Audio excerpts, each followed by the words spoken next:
আমান, নামাজের সময় হয়েছে বাবা। পরে পড়বো মা, আগে খেলি।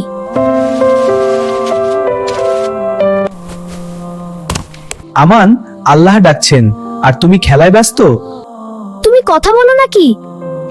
হ্যাঁ, আমি তাদের সাথে কথা বলি যারা শেখার মন রাখে। আল্লাহ আমাদের দিনে 5 বার ডাকেন। এই ডাক মানে আমার কাছে এসো, আমি তোমাকে ভালোবাসি। তাহলে আমি কি আল্লাহকে অপেক্ষায় রাখছি? আল্লাহ খুব দয়ালু, কিন্তু তিনি খুশি হন যখন আমরা দ্রুত সাড়া দিই। যে ছোটবেলা থেকে নামাজ শিখে আল্লাহ তাকে বড় মানুষ বানান। এসো নামাজ আদায় করি। হ্যাঁ দাদু। ঠিক আছে, আমার সাথে এসো। আল্লাহু আকবার। আজ বুঝলাম, নামাজ বোঝা নয়, এটা আল্লাহর উপহার। আল্লাহকে যে স্মরণ করে, আল্লাহ তাকে কখনো ভুলে যান না।